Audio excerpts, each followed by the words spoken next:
The Indian economy and BSE Sensex is booming after Prime Minister Modi announced tax reforms during his Independence Day speech to counter Trump tariffs on India. While PM Modi slammed economic greed of some countries during his longest ever Independence Day speech, now the Indian economy has delivered another huge counter to Trump tariff tantrums. For the first time in 18 years, since 2007 in fact, India's sovereign rating has been increased. World's largest ratings agency S&P has upgraded India's long-term outlook to BBB from BBB- and short-term to an impressive A2 from A3, calling India among the best performing economies. In comparison, Pakistan is at B-, which is under highly speculative and non-investment grade. In fact, it's bordering on substantial risk. Meanwhile, Bangladesh is at B+ and Turkey at BB-, well below India.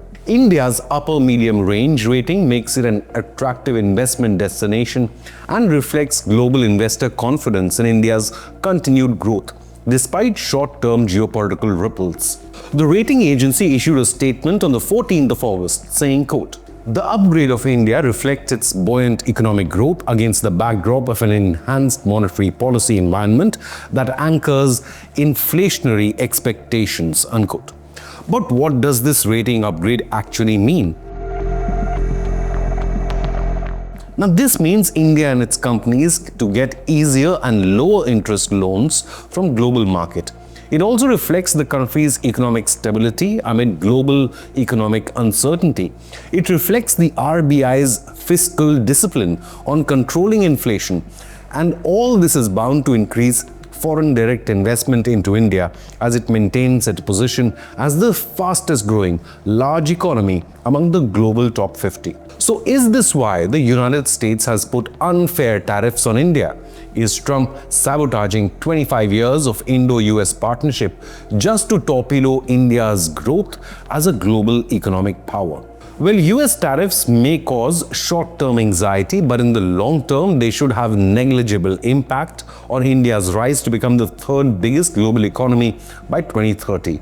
In fact, the American financial services giant has now praised India for averaging 8.8% real GDP growth from FY 2022 to FY 24, which is highest in Asia-Pacific region and in fact among the best in the world. The upgradation from an American agency comes despite US President Donald Trump imposing 50% tariffs on India. This allegedly for buying Russian oil at a time when US and European Union do more trade with Moscow than India's energy purchases.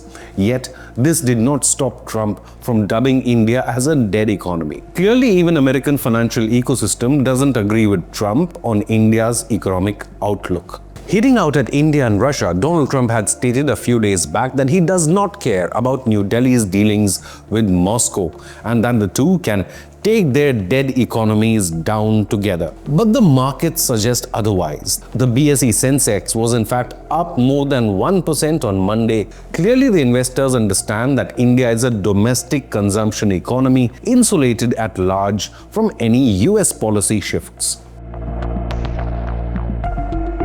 The markets are also backing Prime Minister Modi's leadership to steer India away from any geopolitical storm with the United States.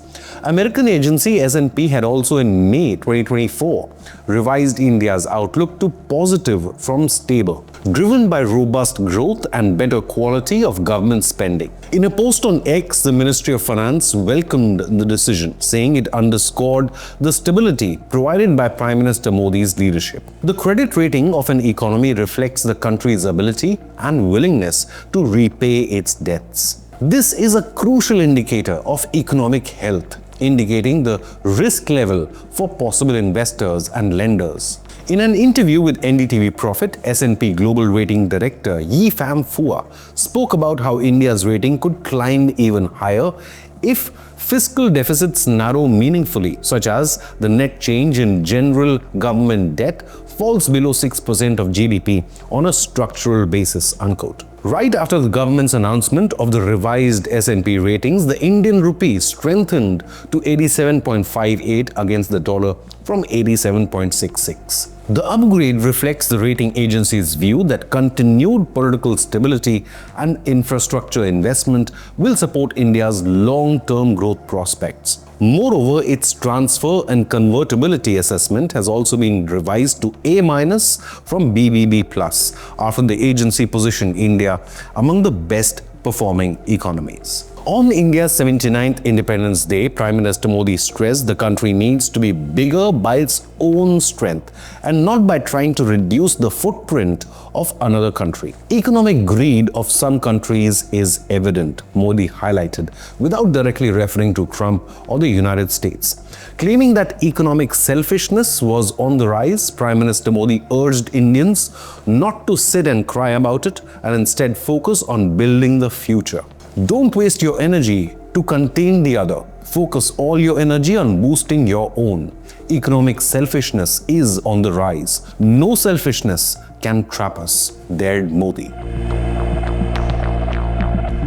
In his record 103-minute speech, the longest by any Prime Minister in India's history, he announced the big-ticket GST reforms and promised a Diwali bonanza for Indian citizens. Next-generation GST reforms will be unveiled this Diwali, reducing taxes on essential goods and providing relief to MSMEs, local vendors and customers. Reports suggest GST slabs will be reduced to 5% and 18% from the current 12% and 28%. However, GST on luxury or sin goods will be pushed up to 40%. Modi also announced the creation of a dedicated reform task force to drive next-generation reforms to accelerate India's economic growth, cut red tapeism, modernize governance, and prepare India for the demands of a $10 trillion economy by 2047. Meanwhile, as trade tensions simmer, a scheduled visit by US delegation to New Delhi later this month